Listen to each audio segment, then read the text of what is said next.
All right. Welcome, everybody, to the Real Crusades History live stream.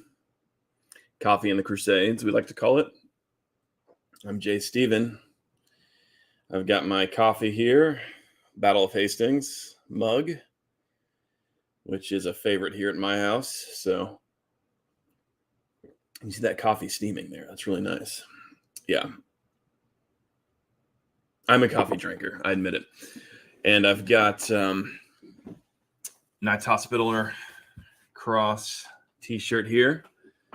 So ready to go for a little conversation about the Crusades and medieval history and all things related to that. Sorry about last week. Well, I guess I shouldn't say I'm sorry. I kind of planned to not stream last week. That was the 4th of July, which if you live here in America, you know that's kind of a family day and a holiday when people are getting together and doing things with the family. So it's not really a good time to stream anyway. I'm sure most people weren't really wanting to watch a live stream that day anyway. So, but anyway, we're back. It is July the 11th. So welcome everybody, and let's give a happy birthday to Alexander from Sweden. And we got Chris, our good buddy Chris. We got Sir Jonathan. How's it going, Sir Jonathan? And Sam, the wonderful Sam. He is with us as usual, which is great. Lambert is here. Lambert wishing a happy birthday to Alexander. And Lambert's got an awesome icon there of the Battle of Montgisard, which is a cool image from the battle that I have. One of my favorites, I would say, depicting that particular battle. I was actually going through a few images from the life of King Baldwin IV this morning, just because I was preparing a little short about him. There's that image. That's a great image. That was the topic of today's short for the Real Crusades History channel was the battle. Not the Battle of Montgisard specifically, but just Baldwin IV in general. And Lambert's here. Alexander's here. Happy birthday, Alexander. And you mentioned Las Navas de Tolosa Day. I was thinking, Las Navas de Tolosa happened on July 16, didn't it? That's what I'm seeing here. And I actually was thinking about that already because I was planning to put a short out on that day just to kind of commemorate that particular battle, kind of like I did on the 4th of July for the Battle of Hattin. So anyway, I'm glad everybody's here. Who else is here? Patrick is here. And Cramo, who I believe this may be your first time joining us. I don't know if I've seen you before, but welcome. Welcome, guys. And yes, I am wearing my Hospitaller shirt. One of my favorites. You guys can pick one up too on the Real Crusades History store if you want to. Link down below. So anyway, let's and Sir Jonathan says, who's ready for the Napoleon movie? I didn't realize that Ridley Scott was doing a movie about Napoleon. That's kind of interesting. And Zytron's here as well. So anyway, wow. I've been really interested in, let me show you guys this here. I'll stop the screen. This book, I finally got around to reading it. This is The Crusader Armies by Steve Tibble. Wow, this book is amazing. Have you guys gotten a chance to read this one yet? It's just, it's one of this may be kind of the best book focusing on Crusader military history since R.C. Smale's famous book about it. But there is just a lot to get into with this book. I've just been really exhilarated by this book and absorbed by it. There's just so much good stuff in this. For one thing, this alone is really worth it. He goes into some of the most detailed accounts of some of the important battles, like the Battle of Ashkelon, the Battle of Ager-Sanguinis, Field of Blood, Montgisard, several of the really key battles. he really goes into the source material that we have about him and just really gives kind of an exhaustive treatment of those battles, which, a lot of books will kind of give a few details and move on, but he really does really give a good and exhaustive account of those battles. So I've just been fascinated by this book, and also kind of touching on some of the more complicated aspects of Crusader warfare, which I think are easy to miss. Like, for one thing, one of the things he discusses is the fact that the more complicated role that religion did play, and the fact that we do have a lot of examples of mercenaries from either side being involved. And, like, for example, the fact that the main opponents of the Crusaders were not local forces. Like, this is something that I think is so crucial. This idea that's always trotted out there that the Crusades were kind of this invasion, and they were fighting against, like, the local people. That's really not true. The local populations were not that militarized. There were some who were. The Armenians, for example, had a pretty strong military tradition, but the opponents that the Crusaders faced, whether it was the various Turkish states or the Fatimids in Egypt, these were foreign groups that were occupying the territory. So, for example, the Turks, these were people from, the Asian steppe who had come, in their own invasion forces into the area. The Kurds are another example. Saladin's people. Saladin was not a local by any stretch of the imagination. He came from what is now Iraq.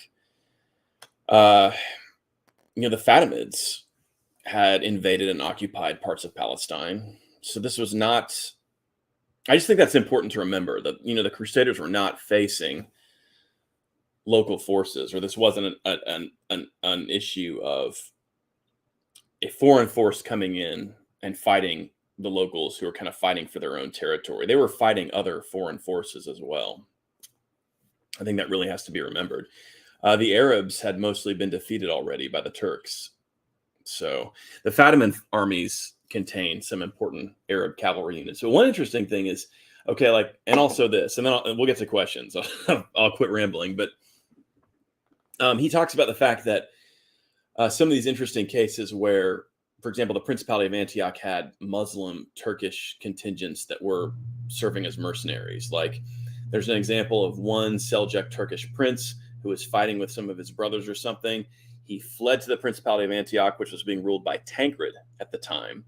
Tancred gave him employment, said, "Yeah, you're welcome here. We're happy to have you." And he even gave him a contingent of Sunni Turks who were already mercenaries under his employment, and gave him command over them.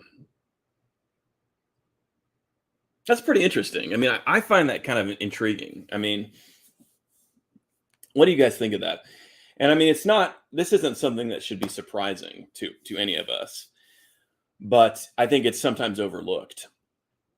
How often was this kind of thing going on? The truth is, all the time. I mean, especially in the north when it came to Turkish groups. I mean, there were plenty of I'm getting distracted by Alexander's comment there. But anyway, the point being that this was not an uncommon thing. The Fatimid army was very polyglot, I guess is the word that we could use. Armenians, both Muslim and Christian Armenians, Sunni Arabs, Bedouin acting as auxiliaries. These were mostly Muslim, of course. What else? Ethiopian infantry, very heavy in Ethiopian infantry, which was largely pagan, apparently, with some Christian. These would have been from, farther south in Africa. So, yeah, it's amazing how many non-local groups were involved in the actual fighting in Palestine and Syria during the Crusades. So, there we go. Yes, and Alexander, I was getting distracted by your comment here. Okay, so your birthday is July 16th, so that's pretty interesting. So, we will wish you a happy birthday that day. I believe that is a Sunday, so we'll have to wait till And I guess this is probably a good time to say I will not be streaming next Tuesday. I'm not trying to not be consistent here, but I've got like so much going on next week that I'm actually not even going to be at home most of those first few days. So I won't even be here to stream. So we're going to have to push it off. The next streaming date will be July 25. But Helen is going to be here with us for that. So I'll schedule that once we get done here, so you guys kind of can mark your calendars to join us. But okay, well, I think I'm done rambling for now, but I want to hear from you guys about your thoughts on some of these interesting issues. I don't know. I've just been this book. You guys, if you guys have not read this book, get this book. Tibble is just he knows his stuff, and it's just it's fascinating to it's fascinating to get to hear from people, from a scholar who does know the stuff exhaustively, and especially when you look at the popular dialogue about the Crusades today, like what people believe about the Crusades, it's just, and here I am in 2023, 10 years or whatever after I started this YouTube channel, and it's the same thing. But it's just amazing how complex and how much involved there was in the history of the Crusades, and how often that is just lost on the popular culture. But I guess that's just the reality of how things go. So so we got new people showing in. Berzelmeyer, I think I'm saying that right. Marcos, Local Harrison, John Morton. Let's get into your comments. From now on, I'm just going to be answering questions from the chat. No more rambling about how much I like Steve Tibble's book. But if any of you have read it recently and want to throw any comments in about that, I would be intrigued to hear what you guys think about the book. But all right. So, and John says that he loved my Siege of Baghdad video. So I appreciate that, John. I appreciate that very much. I think, I've been using some of these reshade plugins on the game footage, and it really makes them pop. I really love the way the visuals look with these reshades. Like the one I've been looking at is, what is it called? Reshade is the actual app, but they have kind of some basic settings that really do a good job of just making those look good. I really like playing around with game footage. I can't help it. I have fun with it, and I think it helps tell the story. But recently, sorry, I've got like some sinus type stuff going on today. But anyway, what I was going to say was also I recently started getting into a lot more interesting reenactment footage. I found a really good website for video editors that's I've gotten a subscription to, that includes a lot of really good reenactment clips that are available, that come with the you license them as part of your subscription.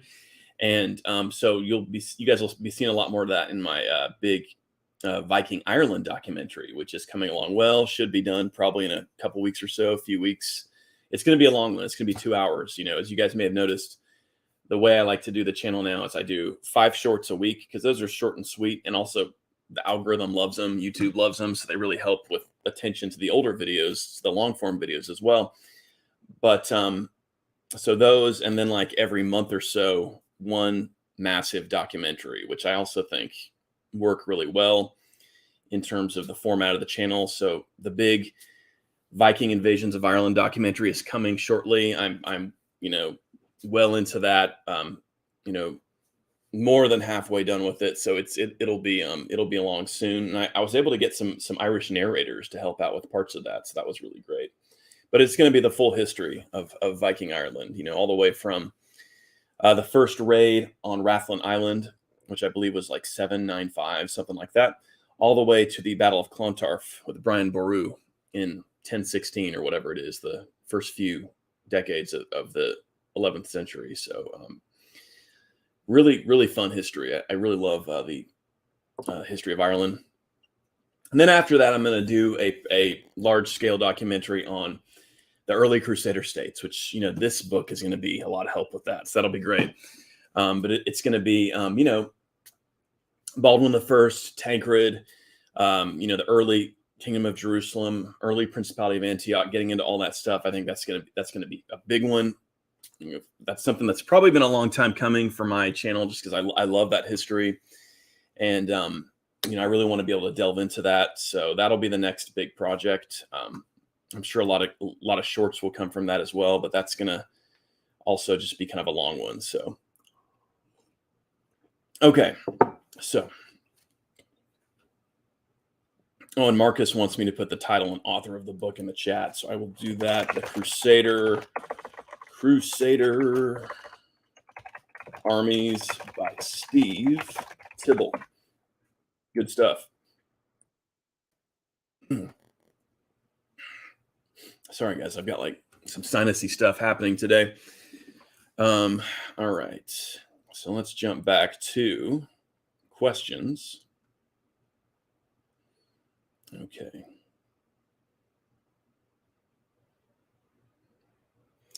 All right. And let's see here. So Messi wants to know, did St. Louis IX personally meet Edward I of England? My understanding is no. And that's because Louis died in 1270 before Edward's contingent arrived in Palestine in 1271 or so. And he died in Tunis in North Africa. So I don't think so. Chris wants to know, where do you rank Richard I among the great military leaders of history? I think he's definitely in the top 10.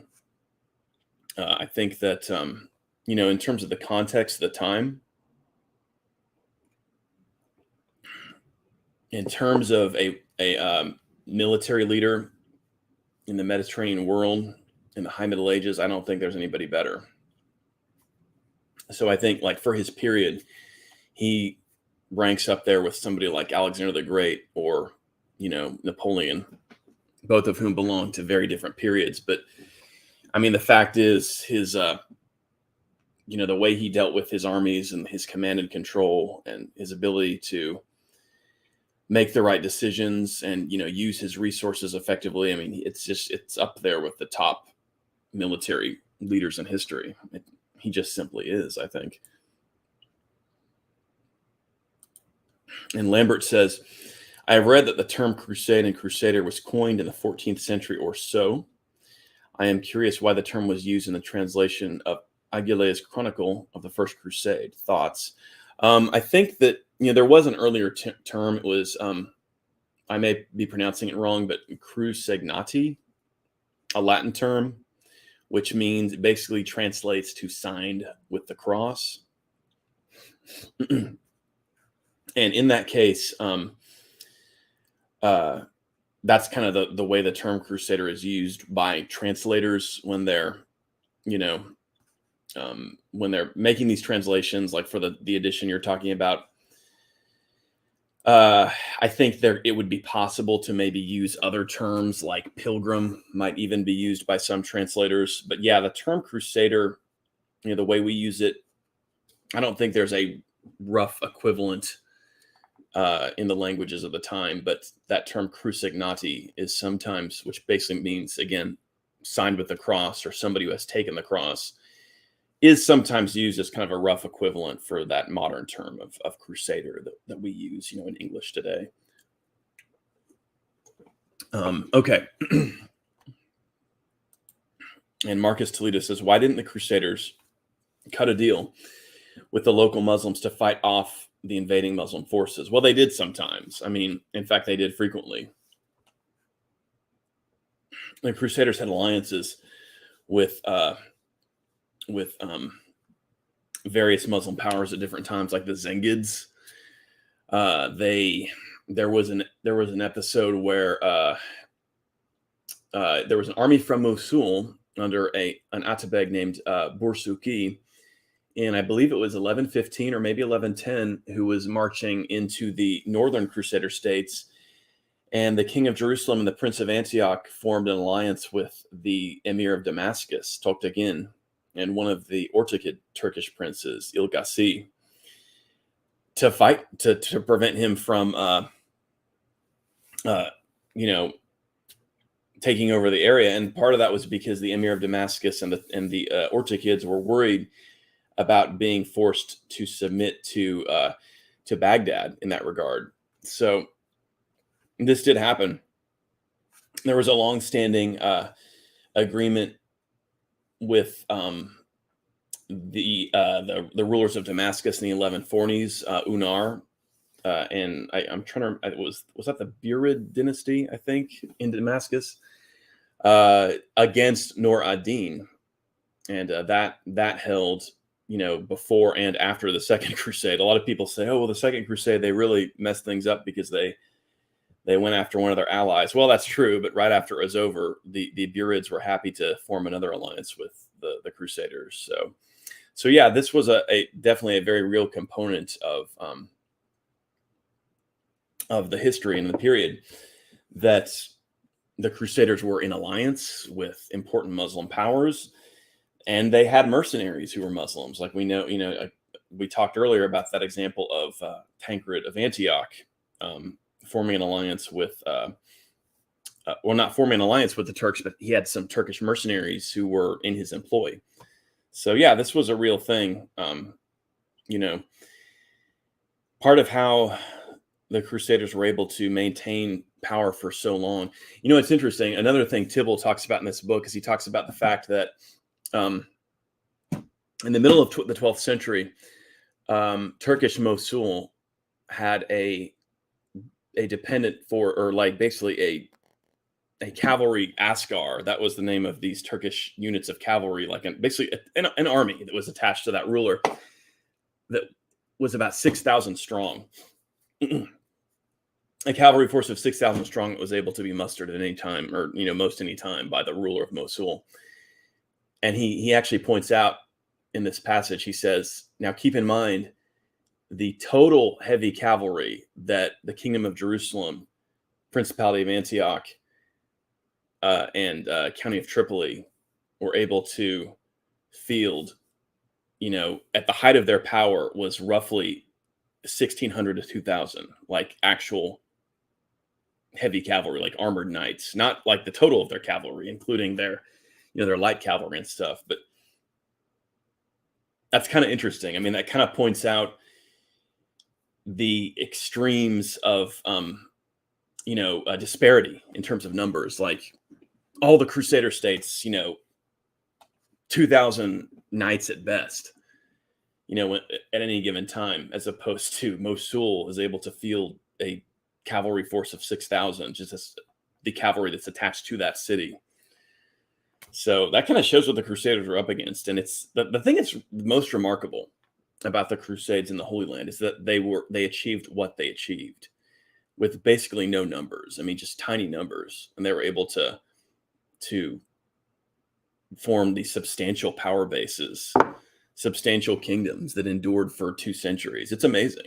I mean, and again, part of that was because, the Muslims were willing to cut deals with the Crusaders. Everybody, it wasn't just like there was never really a time when, Saladin came the closest to kind of having this super state, but there were plenty of divisions that could be exploited within the various Muslim states. So, all right.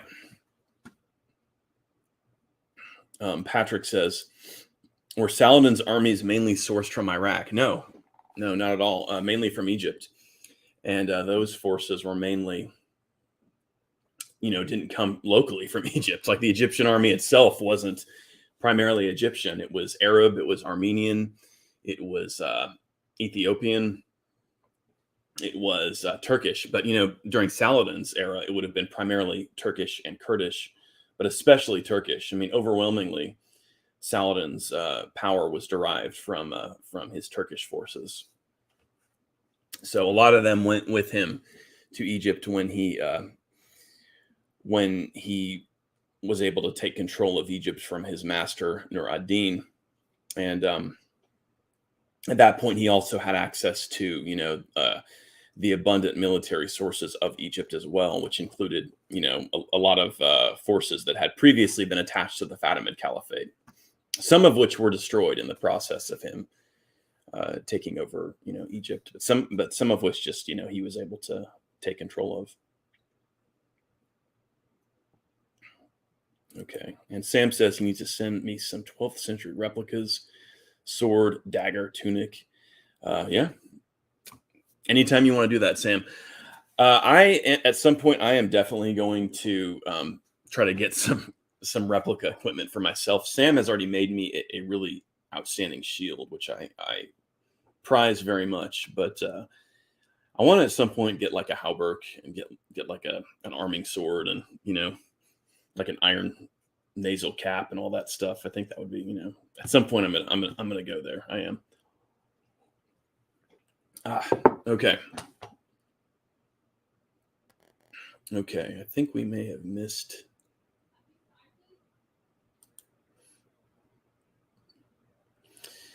I think, yeah, Jonathan here is talking about horses.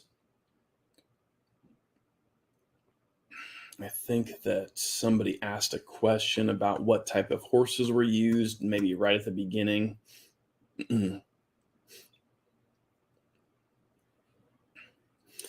Yeah, what were the breed of horses used in the Levant that were brought in from Europe? This is kind of a complicated question, I think, and I think that the answer is probably that there were horses that came from a wide variety of sources. Now,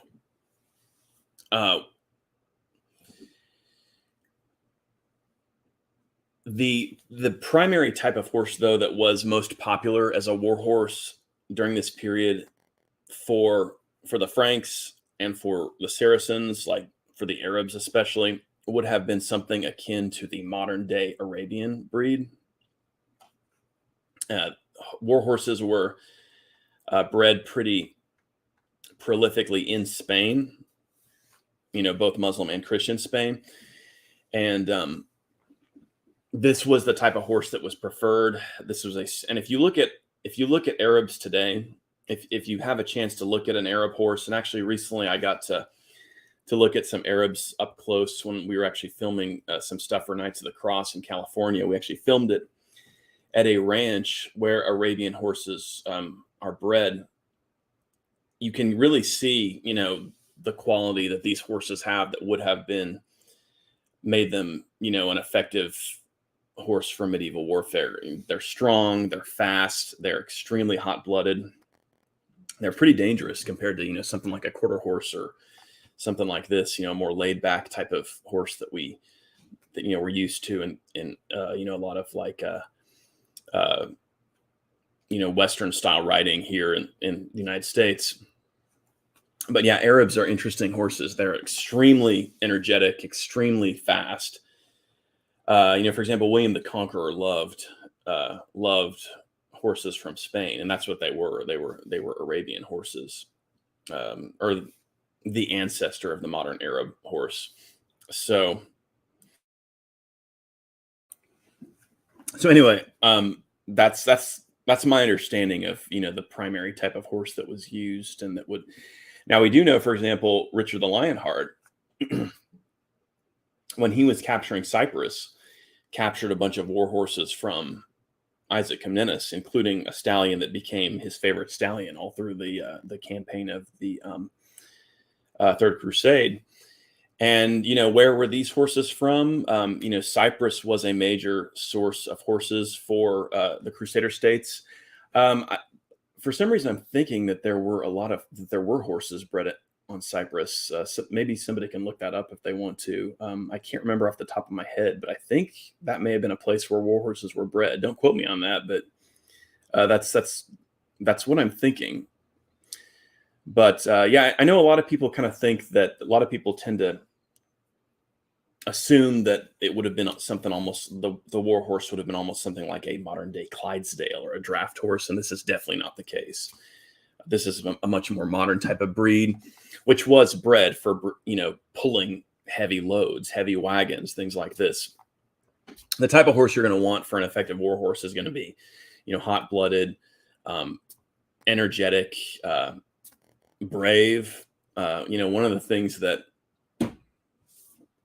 Tibble talks about in this book is he talks about how when the Crusaders were fighting the Fatimid army, one of the things that the Fatimids would do was like make all this insane noise, like with drums and trumpets, and just like make this loud racket to try to terrify the horses of the Crusaders, because the Crusaders were always vastly outnumbered by the Fatimid army. And he talks about how, the Crusaders' horses had to be able to charge at that. And I actually grew up around horses. My family had horses when I was a kid, but we just had we had quarter horses and Morgans, which are very chill breeds. They're perfect family horses. And, I think back to those horses. These are not horses that would have charged into a shrieking army of, Fatimid troops. But these horses that I experienced when I traveled out to California and we filmed for Knights of the Cross, the Arabs, I can see those horses doing it. So, the temperament of the horse was a big thing too, that, and that's something you can see with Arabs. So anyway, guys, I guess we're kind of getting, we're getting close to the end here. But I am going to look at some more questions here. Sam says the Tibble book is really good. Yeah, gosh, it's just an outstanding book. I can't say enough good things about it. And I'm glad to see you here, Sam. We're going to have you on again very soon. And Taco Cruiser says, fun fact, horses originate in North America. Interesting. I mean, I'll take your word for it. I don't off the top of my head know that for sure, but that's interesting. I guess you're talking about more like in terms of their evolution, like that was where the species came from. So interesting. And yeah, Sam is talking about Mongols and Turks. And yeah, the type of horse that would have been used by the Seljuk Turks and the Turkish enemies of the Crusaders, or allies of the Crusaders, whichever, would have been a smaller, swift pony type horse. The horses the Crusaders used weren't massive either. I mean, we estimate that they were maybe like 15 hands or something like that, which would actually be a little bit smaller than some of the athletic horses that we think of today. But the horses used by the Turks would have been even smaller, kind of like a fast Central Asian pony. So that's pretty interesting. And yeah, I'm gonna have to. AD says, "Can you show us your shield?" Yeah, I will show it sometime. I have shown it on screen before. Currently, it's actually at my kid's school. One of the teachers at the school borrowed it for a history presentation, which I was happy to let them use it for that. But yeah, I'll have to bring it back and we'll have to look at it. So okay, all right, guys. Well, I actually better get back to work. This has been a fun stream. I'm just gonna scan through questions here and see if one jumps out at me. And yeah, Alexander says, were there multiple Crusader kings in the Levant? Yeah, there were four at the height of the Crusaders. Well, I guess we could say the Kingdom of Cyprus was added later. But yeah, there was the Kingdom of Jerusalem, Principality of Antioch, County of Edessa, County of Tripoli. And of course, we could add Cilicia, Armenia in there. Kingdom of Cyprus, I think it's fair to say, was a Crusader state. Yeah, a lot of good questions here. I appreciate you guys tuning in and being here with us for this.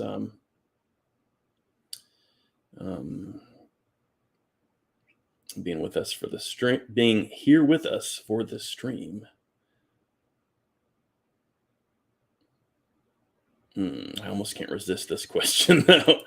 What was the situation like on Saladin's side during the Third Crusade?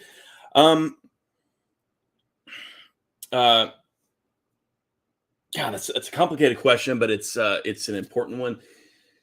Saladin had his own core military establishment, which was very substantial. It was primarily his own family's personal slave armies, their Mamluks, some of which were personally attached to him or to his brother. He also had Turkish mercenaries that were loyal primarily to him, either because he paid them or because they were attached to a feudal dependency that he had. Some that were a part of the Egyptian establishment that were loyal directly to him. Some that he brought with him to Egypt. So his own military establishment would have been very substantial in itself. But what allowed him to field these massive armies were these various Turkish emirates, primarily Zengid, that he had subdued and brought into his orbit. And so that's why when you read Bah ad-Din, he talks about all these emirs. He constantly talks about Saladin meeting with his Mamluks and all these emirs. So of course, the Mamluks, that's primarily going to be,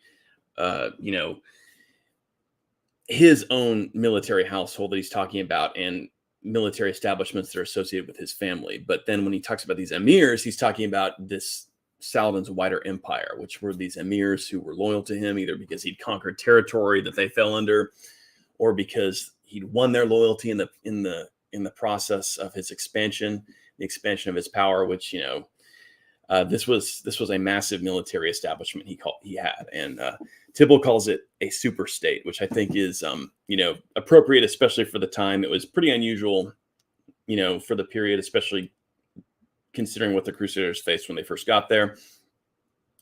But it was not. There was a lot of potential for intrigue there, and there were a lot of emirs who, as the Third Crusade went on, like when things were going well, it went well. Like when Saladin was crushing the Crusader states, 1187 through 1188, everybody was gung ho. Yeah, let's do this. Plenty of plunder to be had. But when the Crusaders started winning again during the Third Crusade, that made things a lot more difficult, and especially after the Siege of Acre.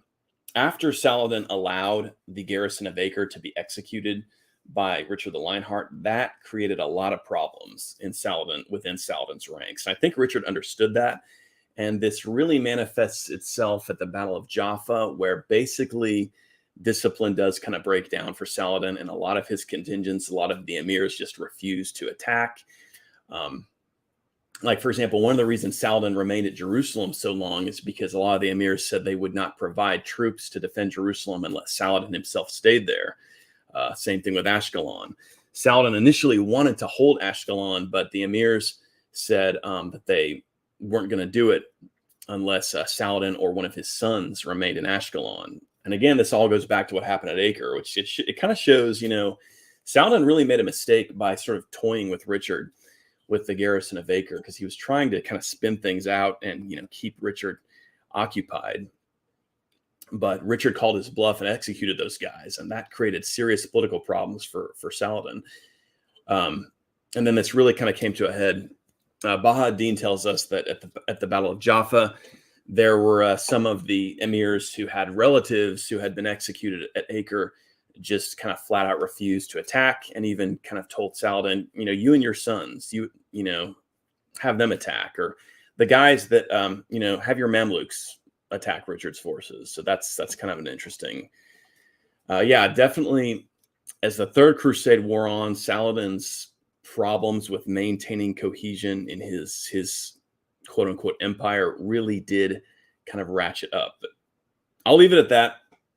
I'm going to stop now and I'm going to get back to work, but I appreciate everybody being here. This has been a fun stream. We will do this again on Tuesday, July 25th. Helena Schroeder will be with us, and I will see you guys then. Until then.